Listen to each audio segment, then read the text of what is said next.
அன்புக்கு மட்டும் அடிமையான, பாசத்துல கண்ணீர் மட்டும் தான் இவங்களுக்கு வந்து நிக்கும். இப்படிப்பட்ட குணாதிசயங்களோட இருக்கக்கூடிய ரிஷப ராசிக்கு, நவம்பர் மாதம் ஸ்டார்ட்டிங் இன்ன வரைக்கும் எதுவும் பெருசா இல்லம்மா. இந்த மாசம் முடியறப்ப மட்டும் எனக்கு என்ன நடக்க போகுது? இப்படின்னு தான் யோசிச்சுட்டு ஒவ்வொரு நாளையும் கடந்து போயிட்டுருக்கீங்க. ஆனா இந்த வீடியோ பதிவு நான் சொல்றேங்க. நவம்பர் மாதம் 30ஆம் தேதிக்குள்ள ரிஷப ராசிக்கு எல்லாமே நல்லா இருக்க போகுது.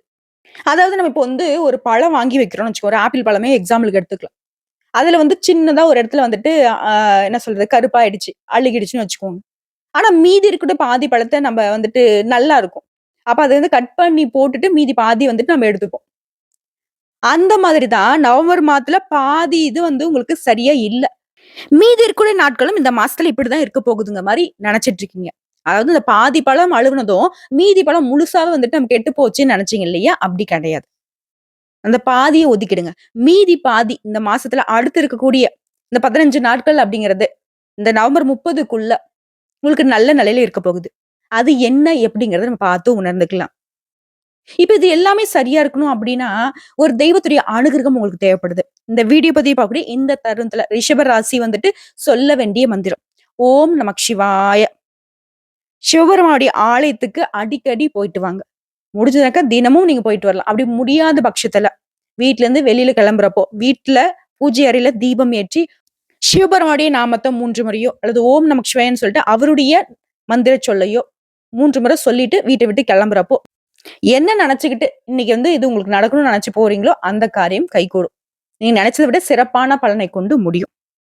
கூடுதலா உங்களால இப்ப முடிஞ்சதுன்னா, கமெண்ட் பாக்ஸ்ல 3 முறை ஓம் சிவபெருமானே போற்றி போற்றின்னு பதிவிடுங்க. அட என்னம்மா நீ எப்ப பாரு சாமி பேர சொல்லு, அத பண்ணு, இத பண்ணுன்னு சொல்லிட்டு இருக்க.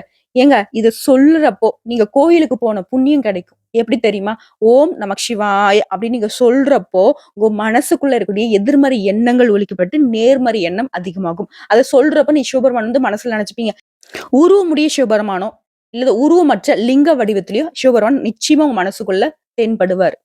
அந்த சமயத்துல கண்டிப்பா நீங்க கோவிலுக்கு போன புண்ணியம் கிடைக்குமா? கிடைக்காதா? இப்ப நமக்கு இதுதானே தேவ. கடவுளுடைய தரிசனம் தானே நமக்கு தேவ. கடவுளுடைய அனுகிரகம் தானே தேவ. இத சொல்றப்ப கண்டிப்பா உங்களுக்கு கடவுளுடைய அனுகிரகம் முழுமையா கிடைக்கும். நம்பணும். ஆன்மீகத்த முழுமையா நம்பணும். யாரையோ நம்பி எவ்வளவோ விஷயங்கள இழந்திருக்கோம். ரிஷப ராசிக்காரங்களே உண்மதானே? எத்தன பேர நம்பி ஏமாந்துருக்கீங்க. பண விஷயமா இருக்கட்டும், உறவு ரீதியா இருக்கட்டும், எவ்வளவு ஏமாற்றம், எவ்வளவு முதுகுல குத்தி இருக்காங்க. உங்ககிட்டயே நல்லா அப்படியே ஒற்றுமையா அப்படியே இவங்கள மாரி ஒரு உறவு இல்லடா. இவங்க லைஃப் லாங் நம்ம கூட வரப்போறாங்கடா. அப்படிலாம் நெனச்சு பழகியிருப்பீங்க இல்லையா? அந்த உறவு எந்த அளவுக்கு பச்ச துரோகம் பண்ணியிருப்பாங்க. கூட பொறந்தவங்களே வச்சுக்கோங்க. மனச ரணரணமா கத்தில போட்டு குத்தி கிழிச்ச மாதிரி எவ்ளோ காயங்கள குடுத்திருப்பாங்க. உறவாடா இது? ஒட்டு மொத்தமா சூனியமா இருக்காங்க. இப்படிலாம் நெனச்சிருக்கீங்கல்ல? எத்தன நாள் தனிமையில உட்கார்ந்து அழுதுருப்பீங்க? யாருக்கு நம்ம நல்லது சொல்ல? யாருக்கு நம்ம எதிரியா நிக்க? பொதுவாவே மழுங்கி போய் ஒரு வாழ்க்கைய வாழ்ந்துட்டு இருக்கீங்க. பேசுறவங்க பேசுங்க, அடிக்கிறவங்க அடிங்க. எவ்வளோ வேணா அசிங்கப்படுத்துங்க, அவமானப்படுத்துங்க. போங்க. உங்கள மேல நான் பாசம் வச்சுட்டேன். இனி நான் என்ன பண்ண போறேன்? இப்படிதான் ரிஷப் வந்து கடந்து போயிட்டு இருக்கீங்க. இப்ப வாழ்க்கைக்குமே நீங்க அப்படிதான் வந்துட்டீங்க. கடவுள்கிட்டயும் நீங்க அப்படிதான் இருக்கீங்க. "என்ன கடவுளே! உன்னால இவ்வளவுதான் கஷ்டம் குடுக்க முடியுமா? குடுத்துட்டு போ. போ." அப்படிங்கிற மாதிரி ரொம்ப என்ன சொல்றது? இந்த நிமிஷமே உயிர் போனா கூட கவலை இல்லாத அளவுக்கு கஷ்டத்தோட வாழக்கூடிய ரிஷப ராசிக்கு, இந்த மீதி இருக்கக்கூடிய நாட்கள் மாசத்தோட இறுதி நாட்கள்ல பணவரவு திருப்திகரமா இருக்க போகுது. அடிச்சாம் பாருடா சிக்ஸர் அப்படிங்கிற மாதிரி ரிஷப ராசிய பொறுத்தவரைக்கும் பண பிரச்சனை தான் பல பிரச்சனைக்கு காரணமே. உறவுகள் உடைஞ்சு போகிறது, நட்புகள் விட்டு விலகி போறது, மேக்ஸிமம் பிரச்சனை ரிஷப ராசிக்கு பண ரீதியா தான் இருக்கு. சோ அதுவே திருப்திகரமா இருக்கிறப்போ உங்க வாழ்க்கை நிம்மதியாயிடுச்சா? ஒரு பெரிய கண்டம் ஒளிஞ்சதுப்பா. பண பிரச்சனை தீர்ந்ததுப்பா. அடுத்ததா தேவையற்ற செலவுகள் எதுவுமே ஏற்படாது. இதனால ரொம்ப நிம்மதியா இருக்க போறீங்க. செலவு ரிஷபராசிக்கலாம் என்ன சொல்றது? தனக்குன்னு ஒரு பைசா செலவு பண்ணாதவங்க, தன்னை சுத்தி இருக்கவங்களுக்காக கடன் வாங்கி கூட செலவு செஞ்சுகிட்டு இருக்கீங்க. அந்த செலவு தேவையில்லாத செலவு, வீண் செலவு, விரைய செலவு, வெட்டி செலவு, தண்ட செலவு என்ன வேணா சொல்லலாம். உருப்படியான செலவே இருக்காது. ஆனா அவங்களுக்கு பண்ற அந்த செலவு இருந்தா அந்த ரிஷபம் வந்து வருஷ கணக்கா வாழ்க்கைய ஓட்டிடுவீங்க. உண்மைதானே? இப்ப இந்த செலவு கட்டுக்குள்ள வருது. வாய்ப்பே கிடையாது. தேவையில்லாத செலவுலாம் வரவே வராது. செலவே இல்லன்னு வச்சுக்கோங்களேன். தேவையோ, அது தேவையில்லையோ, செலவு இல்ல. நிம்மதியா இருங்க. வரக்கூடிய பணத்த சேமிக்கிறதுக்கு வச்சுக்கோங்க. தேவையான பொருட்கள வாங்கி வைங்க. முதலீடு பண்ணுங்க. நிதி நிலைய பொறுத்தவரைக்கும் இந்த நாட்கள் எல்லாமே உங்களுக்கு நல்ல விதத்துல இருக்க போகுது. அடுத்த குடும்பத்துக்கு வருவோம். கணவன் மனைவிக்கிடையே ஏட்டுக்கு போட்டி. நம்ம ஒண்ணு பேசினா அவங்க ஒண்ணு பேசுறது. இந்த நிலை இல்ல. உங்கள புரிஞ்சுப்பாங்க. உங்களுடைய மனசுக்கு தகுந்த மாரி அவங்க நடந்துப்பாங்க. உங்களுக்கு அன்பாவும், ஆதரவாவும் இருப்பாங்க. அந்யோன்யம் அதிகரிக்க போகுது உங்க 2 பேருக்கு இடையில. ஆணா இருக்கட்டும், பெண்ணா இருக்கட்டும். வாழ்க்கை துணை உங்களுக்கு ஆதரவா இருப்பாங்க. அதே மாரி வழக்கு விவகாரம். கோர்ட்டு கேஸ்ன்னு ஏதாவது போயிட்டு இருக்கும். அந்த வழக்கு இன்னைக்கு முடியும், நாளைக்கு முடியும். இதுல என்னடா என் மேல தப்பு இருக்கு?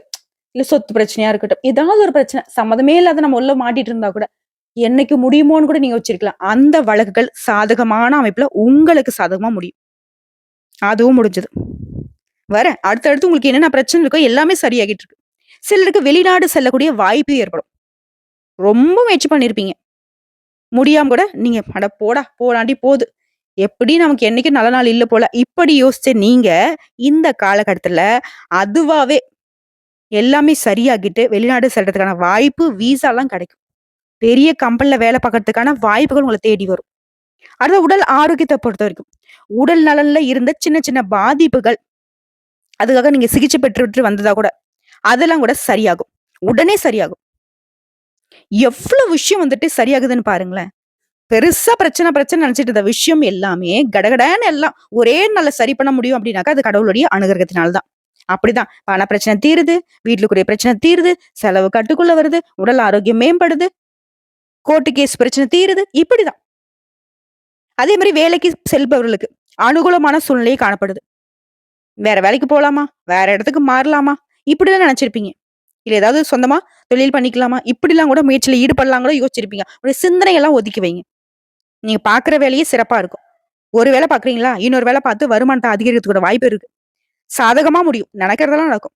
இல்ல அப்படிதான் வேற வேலை பார்க்குறீங்கன்னாக்கா நல்ல வேலை கிடைக்கும். என்ன நினைக்கிறீங்களோ, அந்த எண்ண ஓட்டத்திற்கு தகுந்த சாதகமான முடிவு கிடைக்கும்.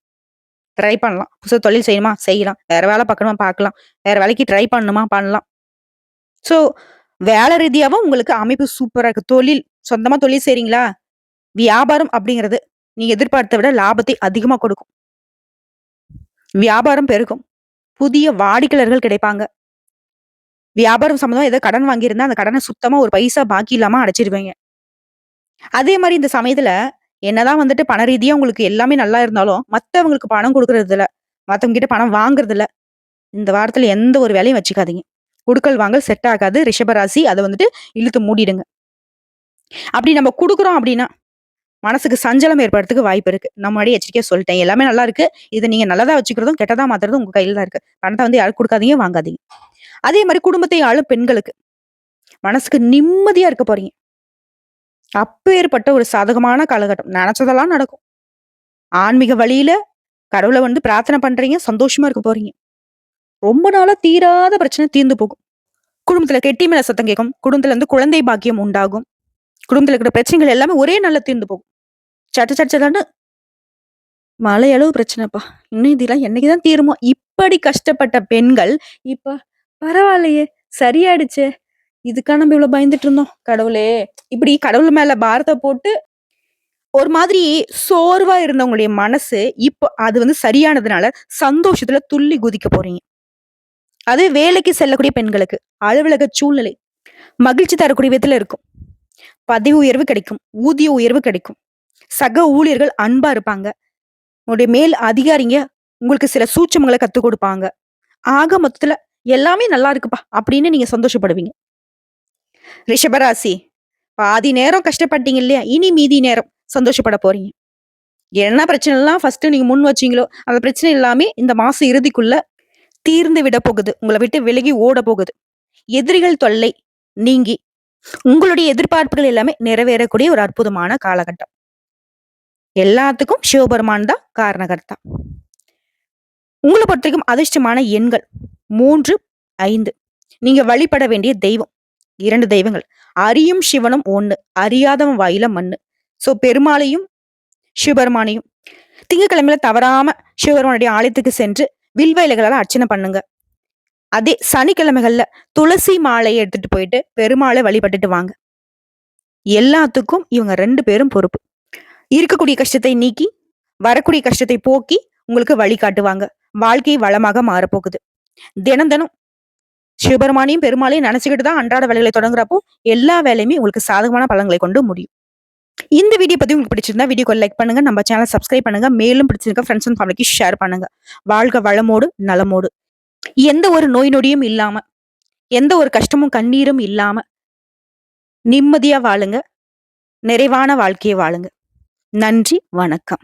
ஓம் சிவபெருமானே போற்றி போற்றி. ஓம் ஸ்ரீ திருப்பதி வெங்கடாச்சலபதியே போற்றி போற்றி.